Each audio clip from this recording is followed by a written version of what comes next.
everyone, this is your host for Latina Role Models, Damaris Ramos, and today we have Sami, Haiman, Marrero. Sami Haiman. Where is that last name, Sami? It's Jewish. It's Jewish, but you are? Boricua. So you wish at some point were in Puerto Rico. Yeah. Puerto Ricans are all over the place. Yes, we have a little bit of everything. We were just talking about how we get acquainted to each other. So basically it was Gloria Puerto. Gloria Puerto has been mentioned in this program many more times, and you know, like probably she's the one who should be sitting here. Yeah. But I was like, she didn't make the contact. I'm like, let me go ahead and contact Sami. And she was telling me today how amazing you are. She's amazing as well. Tell me about you, where you were born. Because your story, like the one before, it's kind of like backwards. A little bit backwards. A little bit backwards, yes. but perfect at the end. Go ahead. Thank you. Yeah, my parents were born and raised in the South Bronx, so they're what they call New Yorkers.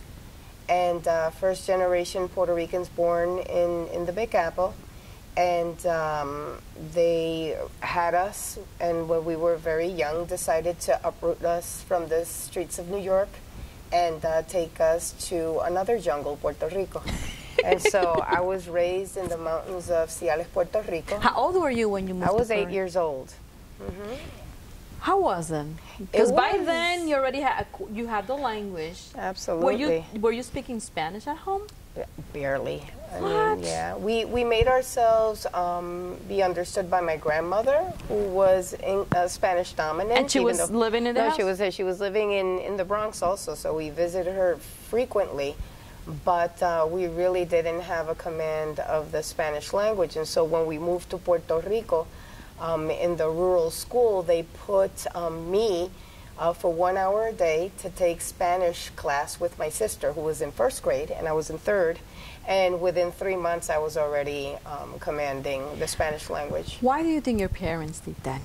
I think that they just loved Puerto Rico. No, but why they did not talk to you in Spanish and taught you the language? They probably didn't command the language very well themselves. Back in those days, you know how in our culture it was like speak English because you want to blend in, you want to fit in, you want to. Yeah, because we have to remember they were born in the. They were born in the South Bronx, and so.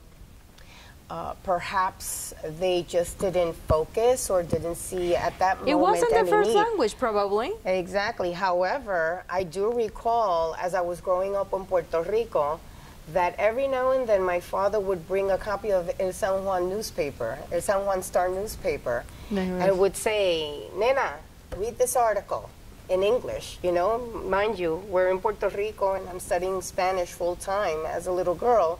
And he's like, what does it say? What do you read? And it was awesome because he then realized the advantage of knowing two languages and wanted to make sure that regardless of that we were being brought up on the island, that we still maintained and preserved the English language. And so it was great because it taught me to do critical thinking. He insisted on us reading between the lines. You know, but it's very interesting because the language, when you are little, you can learn up to probably as many languages as your brain can take. I think it's like 5 languages, or probably more than that. So the Spanish was there with you for grandma. Grandma helped you. So it took you nothing, 3 months to learn a language. You didn't learn it. You just like polished it and got it out. And so how was when you got in Puerto Rico? Because your parents were Americanized, were they? Yes, they were, absolutely. So now you're coming, so where in Puerto Rico was it? It was in Ciales. We lived at the end of a dirt road in a house that was halfway built, no electricity, no running water. Yeah, it was cosa de locos. And then Casa de locos, cosa de locos. Casa de locos y cosa de locos. But it was a very wholesome environment. Of course, as you're growing up, you look and you're like, someone get me out of here.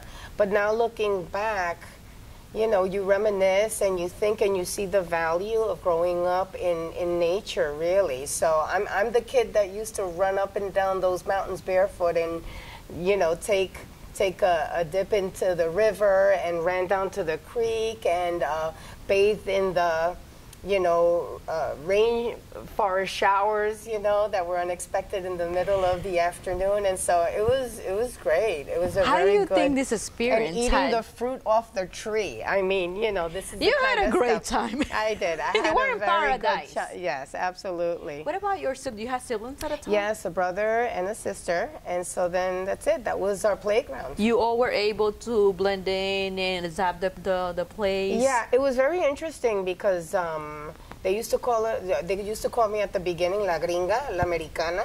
So it was pretty weird because in New York we were Puerto Ricans, and then we come to Puerto Rico, and then over here, so it was quite an adjustment, but our parents taught us to have a thick skin, and so we were able to when you look come back, out okay. And you can compare definitely New York or Bronx, and then compare to Puerto Rico. How do you think these experiences have made you the woman that you are today? Well, I think that in many ways it taught me to really love community, love the environment, and love my people.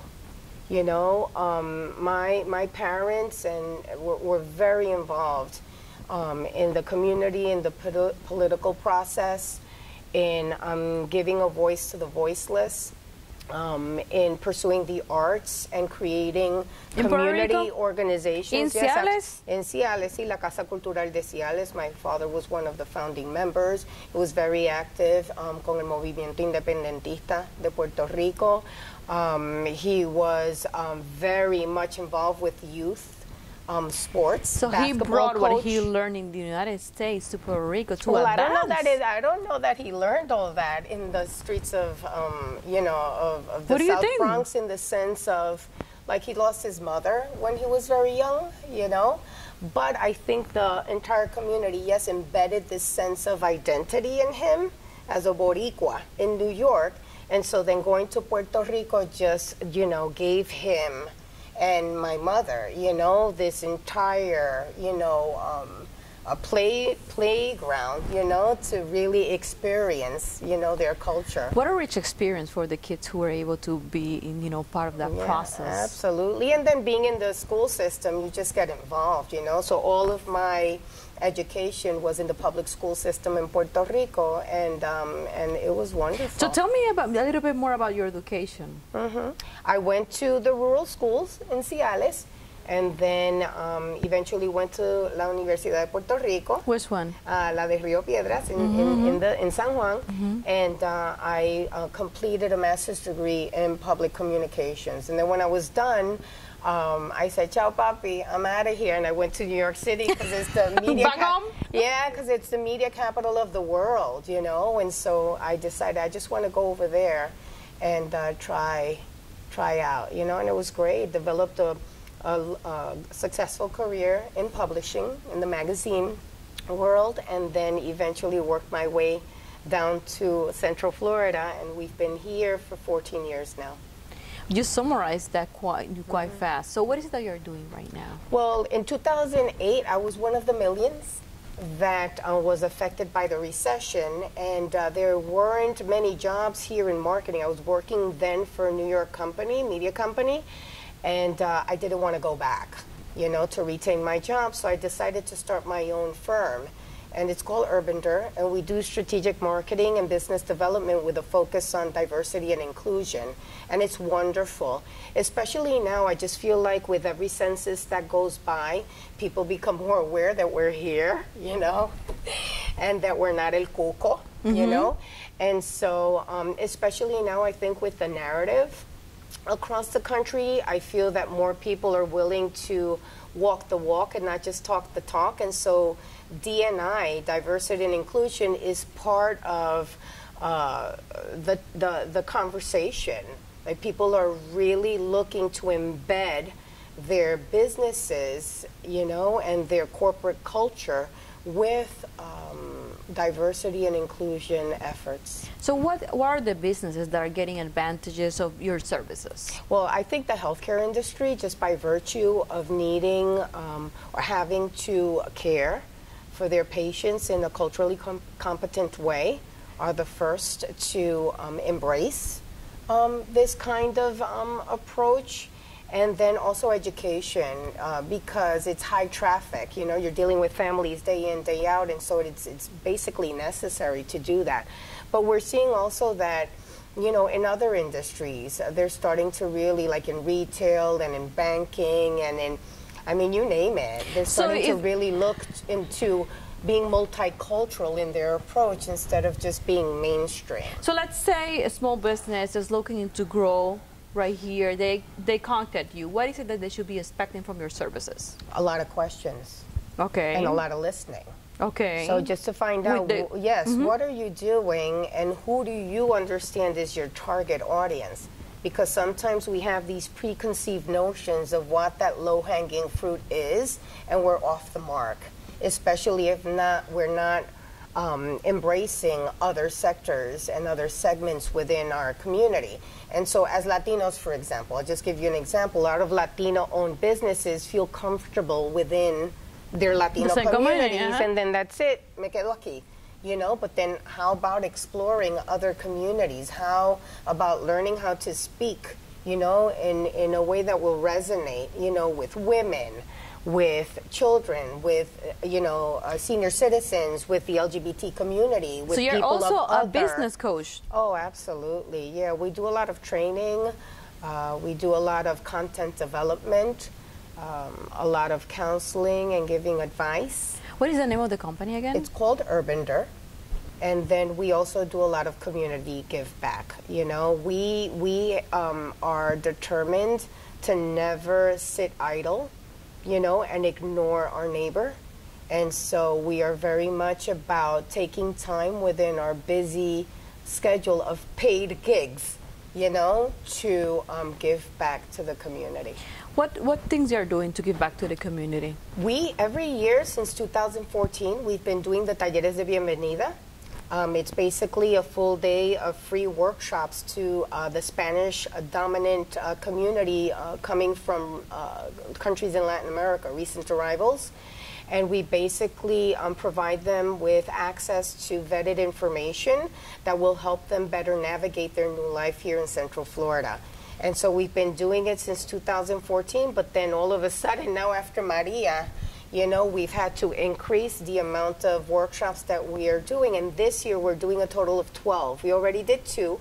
And so for the remaining part of the year, we're going to be conducting them in either the Orange County Public Libraries or in educational institutions. How can people contact you? You can go on Facebook, Talleres de Bienvenida, or you can also email me at S as in Sam, Haiman, Haiman, at urbender.com, and that's URBANDER.com. For women out there that are looking at you like, I'm amazed. I guess Roberto was right. Thank you. What would be your advice for the young women that are looking at you like, wow? I would say don't compromise your integrity. You know, we've been one to turn down business just because perhaps the prospective client's core values don't align with ours. And we're not willing to give up on our values and our integrity, you know, and our authenticity, you know, for cash.